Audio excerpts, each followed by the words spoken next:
Rosie O'Donnell is in Montreal, Canada, looking for the one clue that will get her to Ireland so she can continue her search into her mother's ancestry. I know that my great-great-grandmother, Anne Doyle, died in 1876. This is all I have to go on. I'm hoping to find some kind of record that will tell me what town she was from in Ireland.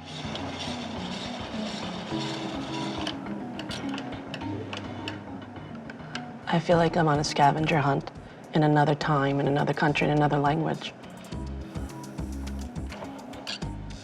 Okay, here we go.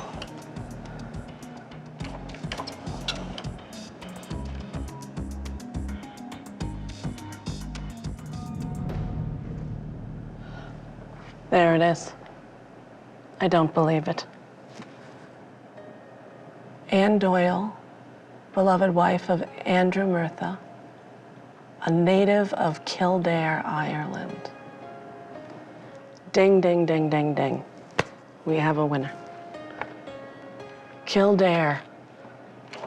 Okay, I've got my Ireland connection. I'm sure my father used to sing songs about Kildare.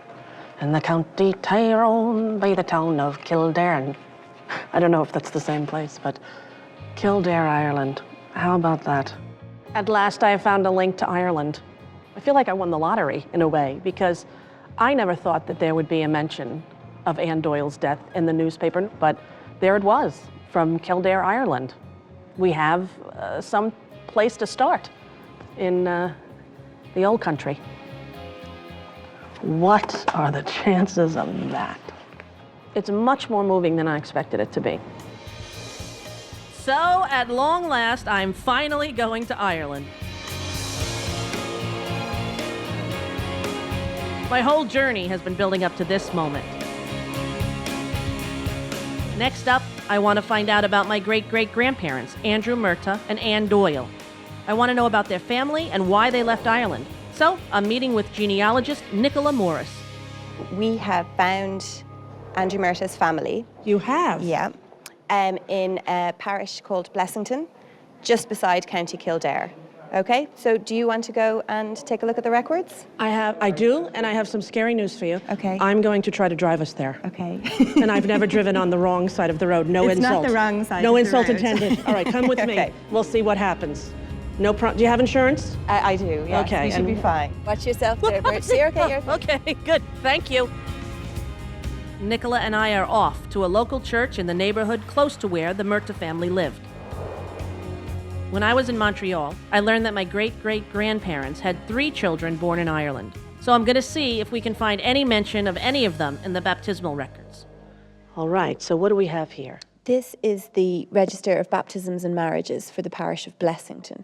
So what we think this is that it's actually a collection of some of the records made by the individual chapels. Because the handwriting is different in some, yeah. Exactly, and now, the I have pages this. are I don't know if this is the census that I had. Okay. I don't know if this is all the Murthas that we had. Okay, and so what sort of period were they having children then?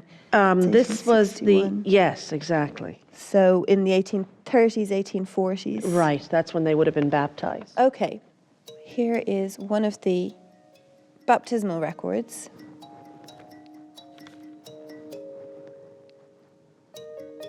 Daniel of Andrew, Murtha, and Anne Doyle. Ding, ding, ding, we have a winner. Yep. That would be it. Wow. Okay, are there other children? We did find 2 other children for them in the register. Here we go. So there's the name of the child. Eileen, or is that Ellen? Eliza. Oh, To be Eliza, short for yes. Elizabeth. That's what we actually had, that one as well. She's in the census? Yes. Okay.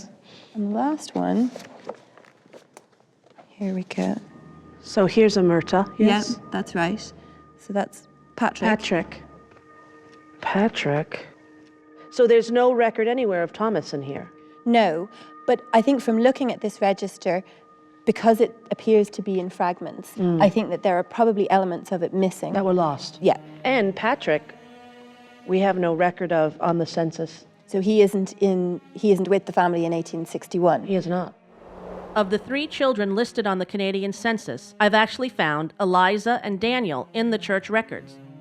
And while there's no trace of Thomas, there is another Irish-born child named Patrick. whom I knew nothing about. Now, he was born in 1846. Right. That was just at the start of the famine in Ireland. Right. The potato famine was one of the darkest moments in Irish history, and over 1 million people died as a result of this national crisis. When disease attacked the potato crops in the 1840s, the devastation was compounded by the fact that the Irish were already among the most impoverished people in Europe, and most families were heavily dependent on the potato crops for survival. This catastrophe created mass starvation in Ireland, and children were at much greater risk of disease and death than adults. The harsh reality for families like the Murtaughs was that it was not uncommon for babies to die in infancy. Patrick may not have survived to leave for Canada with the family. It's a hard thing. I think it's an impossible concept for any mother.